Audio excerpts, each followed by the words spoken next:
Bueno, ¿qué tal? ¿Cómo están? Vamos a terminar en este video el recorrido que nos hemos propuesto acerca de la lectura que Lacan hace del Cogito. Repasemos un poco en qué punto estábamos. En el video anterior trataba de recordar un poco la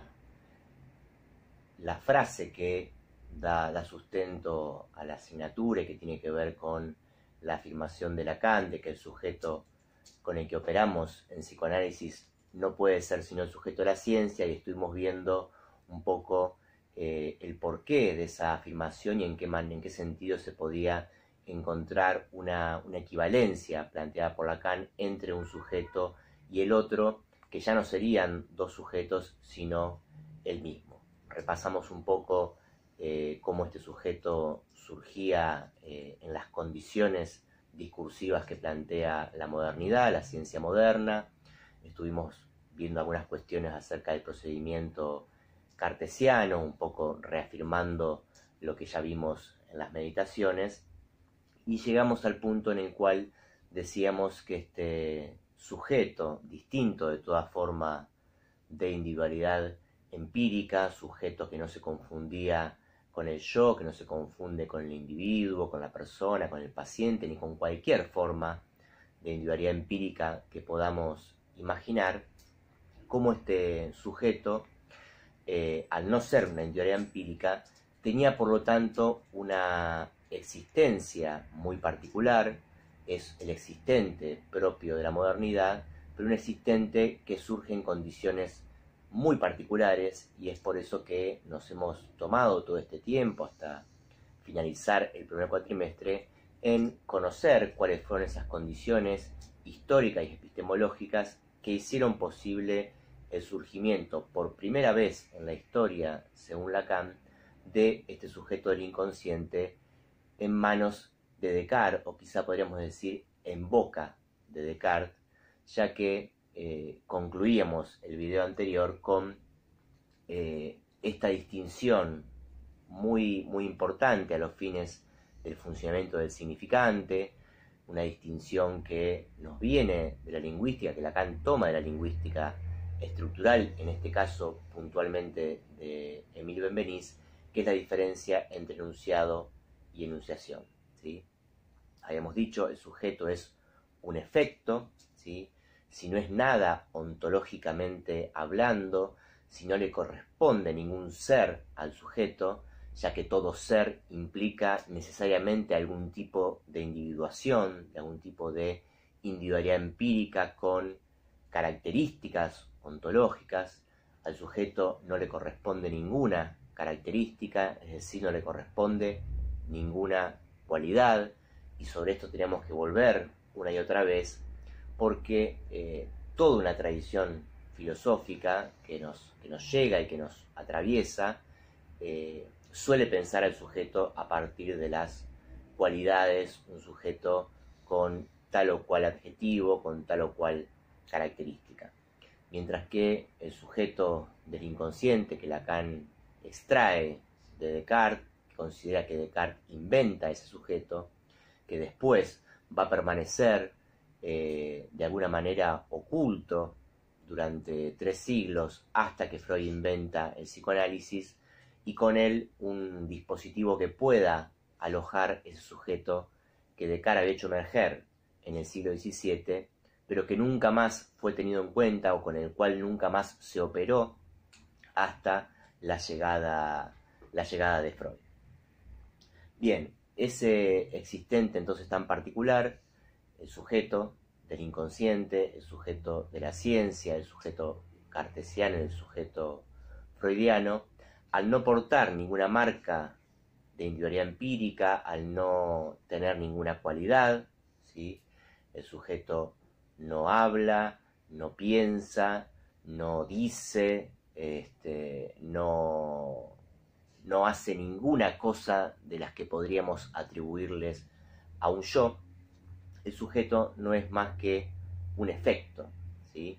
Y ahí hay un matiz importante, porque el sujeto no habla, el sujeto no dice, pero sí es efecto del hecho de hablar, por eso somos distintos a los planetas, es un efecto del hecho de hablar, es un efecto de decir, ¿sí? Ahí fíjense cómo con ese pequeño matiz que Lacan introduce y que lo diferencia al psicoanálisis de la lingüística, el sujeto no está en posición de agente, ¿sí? No está en posición de shifter, de yo, del enunciado, ¿sí? No es el que habla siempre es el yo, ¿sí? Como hemos visto, pero en esos tropiezos del yo, en los equívocos del yo, en los fallidos que el yo tiene al hablar, se produce de vez en cuando hay alguna interrupción, algún cortocircuito en aquello que el yo quiere decir y termina diciendo algo de más o algo de menos, es que constatamos este efecto sujeto, ¿sí? Pero no es entonces el sujeto el que habla, porque hablar ya sería una cualidad, sino que el sujeto es más bien un efecto de ese hablar, es un efecto del decir.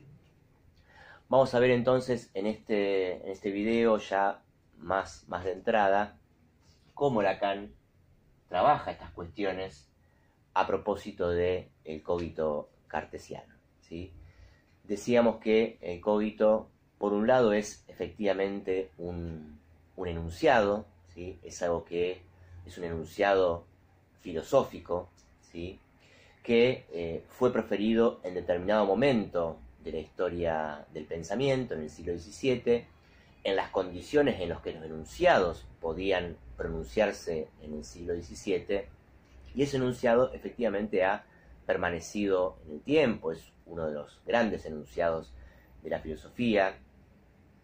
Todos los pensadores de las corrientes filosóficas más diversas se han apoyado en Descartes, ya sea para coincidir con él o para diferenciarse, pero es un autor que vamos a encontrar referenciado en un sinfín de obras vinculadas a las ciencias sociales, a la filosofía y al pensamiento moderno en general.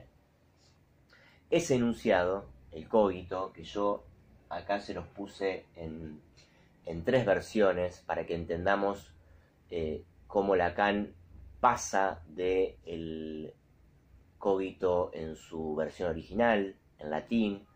Recordemos que las meditaciones estaban escritas en latín por Descartes. Descartes formula el cogito en esa lengua.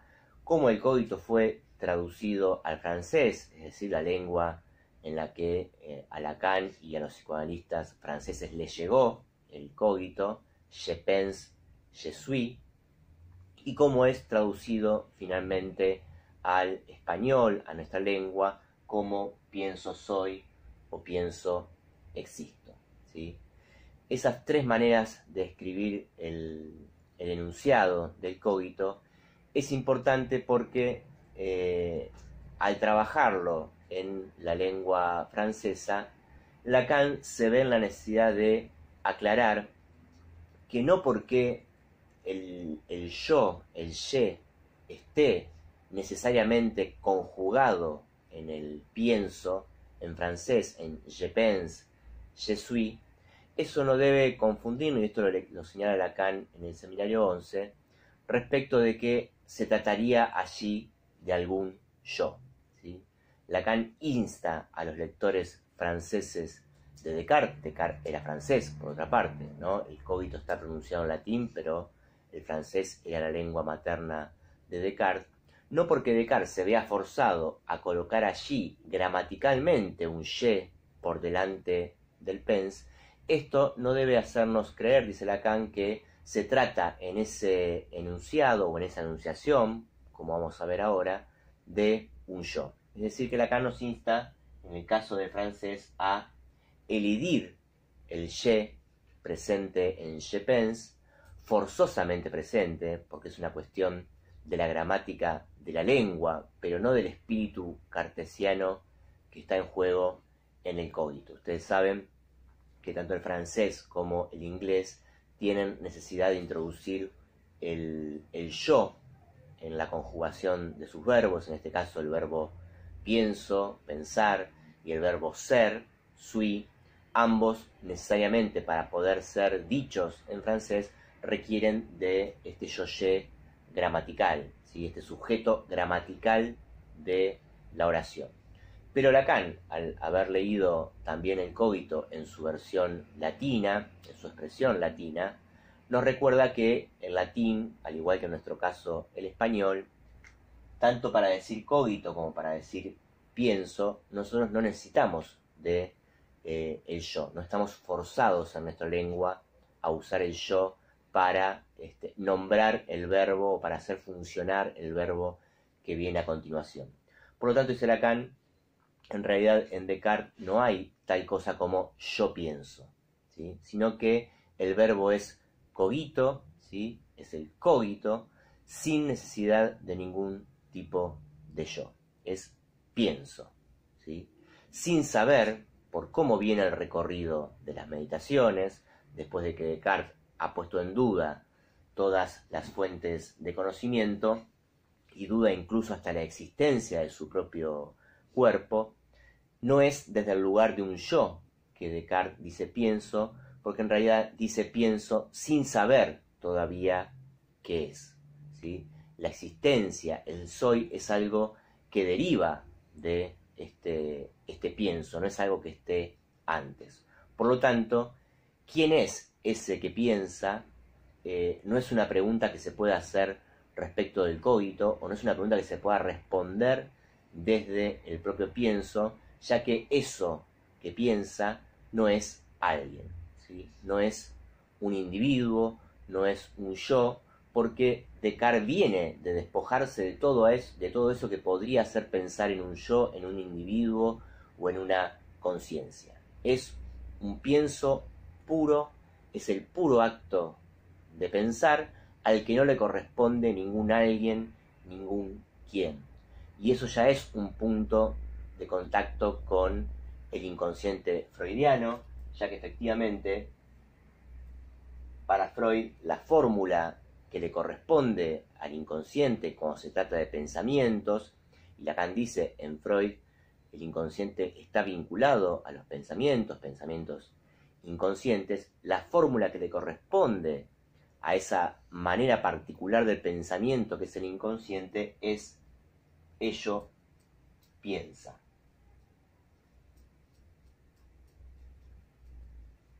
O incluso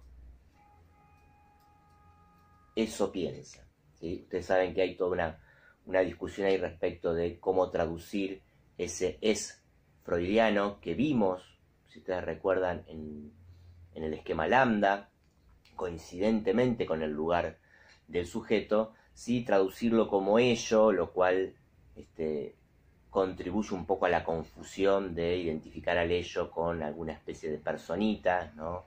Como se leyó también en muchos casos la segunda tópica, ¿no? Como tres personajes psíquicos, el yo, el ello y el superyo, que estarían en interacción. Lacan más bien refuerza la idea del es como eso, ¿sí? Como algo que no se puede identificar con ninguna persona, con ningún individuo, con ninguna individualidad empírica, como hemos insistido tomando la frase de Milner, ¿no? Entonces, este pienso de Descartes, en la medida en que no resulta de un decir que venga de ningún tipo de yo, de ninguna conciencia, es aproximable, según Lacan, a el hecho de que ello piensa o eso piensa.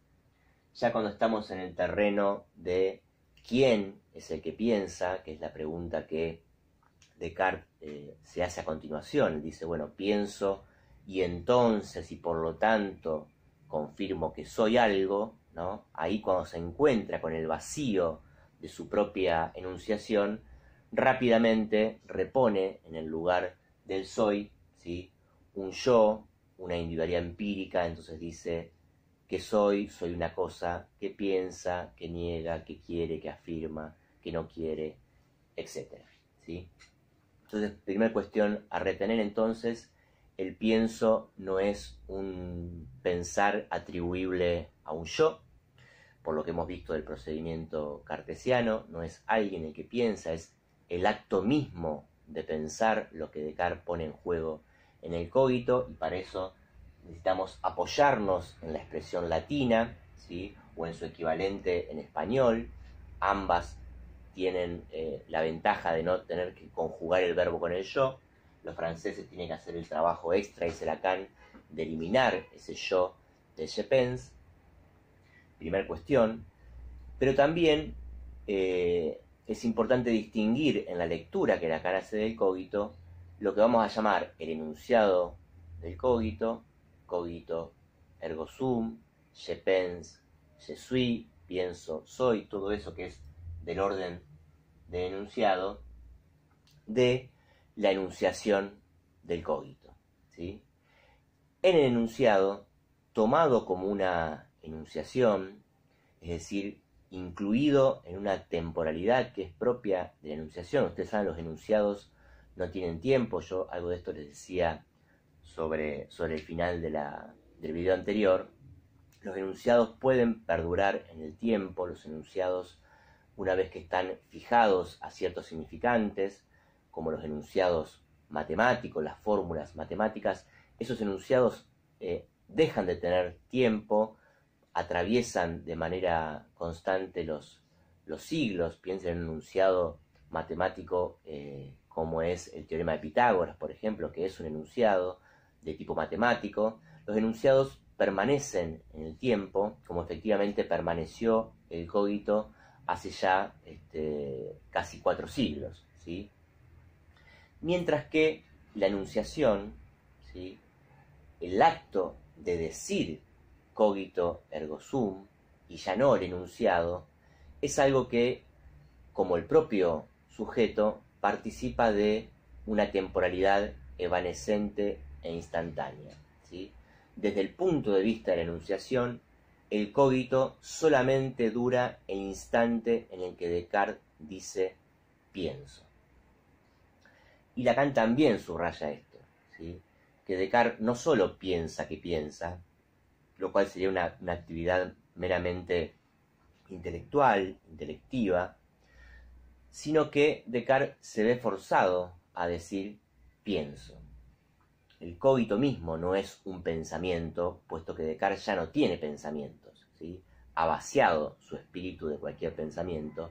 El cogito, más que ser un pensamiento, el cogito es algo que Descartes dice, ¿sí?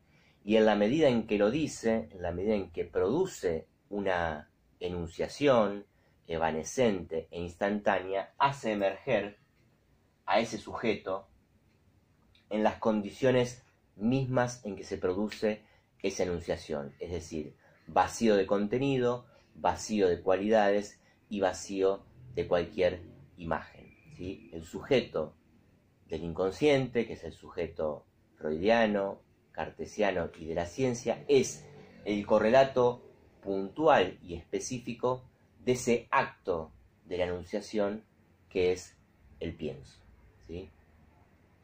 Y ya no va a subsistir, no va a perdurar más allá de ese instante de la enunciación, cuando el cogito efectivamente se cristalice o se consolide como un enunciado, ya pienso y entonces soy, porque con el soy va a venir todo el llenado de cualidades, toda la vuelta que Descartes produce sobre su espíritu, al cual había vaciado en un primer momento, ¿sí? Yo les puse acá vacío lleno para recordarles las dos operaciones con las cuales Descartes ejemplificaba su procedimiento. Recuerdan, un momento de vaciamiento, de quitar todas las manzanas de la cesta, de quitar todas las ideas de su espíritu, a fin de poder evaluar cuáles eran claras y distintas y cuáles no, para luego en un segundo momento de llenado volver a colocar todas las manzanas buenas, las verdaderas, en la cesta. Esas dos operaciones de vaciamiento y llenado se pueden ubicar claramente en el cogito. Lacan las ubica en el cogito, en lo que se llama un primer momento, un primer tiempo del cogito, ¿sí? Cuando decimos cogito estamos diciendo todo el cogito, todo el enunciado, pero acá hay un primer tiempo que es el tiempo del pienso, el tiempo en el que Descartes dice pienso.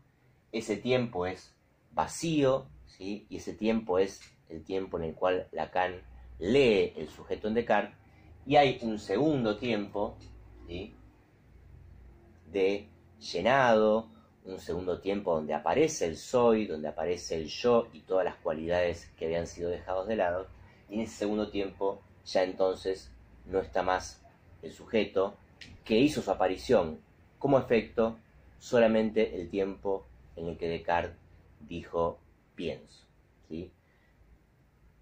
Entiéndase también que la idea de poder hablar de dos tiempos, un primer tiempo y un segundo tiempo, es solidaria de considerar el cogito como una enunciación, ¿sí? Porque solamente a nivel de la enunciación hay tiempo.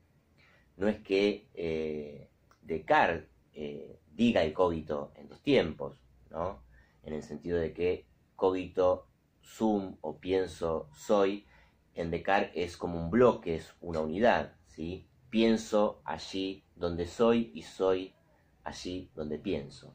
Es la operación que Lacan hace respecto del cogito al tomarlo como una enunciación que permite esta escansión, esta separación entre un primer tiempo y un segundo tiempo. Porque solo lo que es enunciado, solo lo que es del orden de la enunciación puede separarse y expandirse en una cierta temporalidad, ¿no? Es como si Descartes estuviera hablando en ese preciso momento y Lacan detuviera, interrumpiera la frase, ¿sí?, en el cogito para extraer de allí el sujeto sin cualidades, el sujeto sin imágenes, que es el existente propio de la modernidad, pero que es también el existente con el cual operamos en psicoanálisis.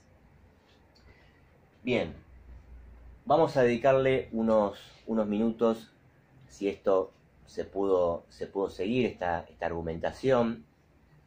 Es muy importante que ustedes puedan dar razones, seguramente a medida que avancemos lo van a ir pudiendo hacer con mayor precisión, de que puedan dar razones de por qué el sujeto emerge en el pienso y por qué automáticamente se desvanece, desaparece en cuanto Descartes dice soy. Esta emergencia del sujeto, que emerge con Descartes, porque Descartes produce el acto de la enunciación, que es el sujeto de la ciencia, no solo que no va a perdurar en el decir mismo del cogito, sino que este sujeto de la ciencia que Descartes acaba de inventar no va a ser tomado por la ciencia a pesar de ser su sujeto, ¿no? A pesar de la ciencia tener un sujeto, esta es la paradoja que venimos intentando marcar desde la ecuación de los sujetos. Operamos sobre un sujeto en el psicoanálisis y ese sujeto es el sujeto de la ciencia, a pesar de que la ciencia no opera, no trabaja con ese sujeto que es el suyo. Hemos visto, podríamos decir así, a partir de la lectura que Lacan hace del cogito, solo una parte de esta historia epistemológica y compleja de las relaciones del sujeto con la ciencia, o de las relaciones de la ciencia con ese sujeto que es el tuyo, pero con el cual la ciencia no opera. Hemos visto la primera parte, que es la parte de la emergencia del sujeto a partir de cómo Lacan lee Descartes. Ahora bien, la emergencia de este sujeto de la ciencia va a tener como correlato una operación de forclusión, una operación contraria a esta de la emergencia, que es la operación de forclusión. Si no recuerdo mal, el profesor Franch hizo algún video, hizo mención en algún video al concepto de forclusión, término que Lacan también toma de Freud, un término alemán en Freud que es preclusión, y que Lacan propone traducir como forclusión, que es una operación es una operación de rechazo radical, mucho más radical que la represión o que otras operaciones que Freud ubica allí en el aparato psíquico. La forclusión, que podríamos traducir como rechazo, pero es un rechazo diferente al de la represión, quizá podamos verlo con más detenimiento en otro video. Es un rechazo que, a diferencia de la represión, no retorna como el retorno de lo reprimido en lo simbólico, sino que va a tener un tipo de retorno muy particular. Lo importante de entender acá es que a esta emergencia del sujeto que recién explicamos en el cogito, en el discurso de la ciencia y por el propio discurso de la ciencia, le va a seguir un rechazo o una forclusión de ese mismo sujeto de la ciencia que acaba de emerger con Descartes. Y para eso es muy importante, vamos a dedicarnos gran parte también del segundo cuatrimestre a conocer un poco más este lenguaje de la ciencia que resulta forclusivo del sujeto, ya que cuando decimos que la ciencia no trabaja con este sujeto, que lo forcluye o que lo rechaza, no estamos indicando allí ninguna intencionalidad, ningún propósito de la ciencia respecto de desentenderse del sujeto. Esto no debe entenderse como que a la ciencia no le interesa la subjetividad, no le interesa lo humano. Es una lectura diferente de esa que también suele hacerse de manera un poco más del sentido común, ¿no? Que la ciencia no le interesa al sujeto. Acá no es una cuestión de interés, no es una cuestión de propósito, de que la ciencia sea mala y rechace al sujeto y a la subjetividad, sino que hay algo en este lenguaje de la ciencia, y ya hemos visto que el sujeto es el sujeto del significante, es efecto del significante, depende de cierto funcionamiento del lenguaje para emerger. La ciencia tiene un lenguaje propio que hemos intentado mostrarles tanto de los textos de Coiré, con la matematización del espacio, el vaciamiento de cualidades y demás, y también con psicoanálisis cibernética, es decir, cómo es ese lenguaje de pura sintaxis de la ciencia que ha hecho callar a los planetas, por ser un lenguaje que solo funciona estando escrito, que es un lenguaje que no puede ser dicho, solo puede ser puesto en fórmulas. ¿De qué manera ese lenguaje que trabaja con significantes? Evidentemente las fórmulas son significantes, pero son significantes, dice Lacan, sin enunciador posible. Son significantes que carecen de toda enunciación, porque son significantes que solo pueden escribirse. Es por ese lenguaje de la ciencia, ese lenguaje, insisto, de pura sintaxis, ¿sí?, de pura forma, lenguaje formal, de formalización, es por ese lenguaje que prescinde de la enunciación, que no podría ser puesto en palabras, es por ese lenguaje que la ciencia entonces rechaza o forcluye ese sujeto que es el suyo, que hizo emerger Descartes, pero que lo hizo emerger Descartes justamente a partir de aquello con lo que la ciencia no trabaja, que es la enunciación. Descartes pone en acto la enunciación del cogito, dice, pienso, y hace emerger el sujeto, pero la ciencia, en el instante mismo en que ese sujeto aparece, por su propio lenguaje, por su propio trabajo con el significante, no puede alojar ese sujeto, lo rechaza discursivamente, y es recién con la invención del psicoanálisis por parte de Freud, a fines del siglo XIX y principios del siglo XX, que este sujeto puede ser acogido y se puede trabajar con él. Bien, vamos a dejar por acá, vamos a trabajar en la próxima, como ya les anticipé, puntualmente el texto de Milner de la obra Clara, para darle una vuelta más y un cierre a este cuatrimestre respecto de las relaciones entre el psicoanálisis, la ciencia, el sujeto, Galileo y Descartes, que son los puntos, los tópicos que trabaja allí Miller. Les mando un saludo afectuoso y que anden bien.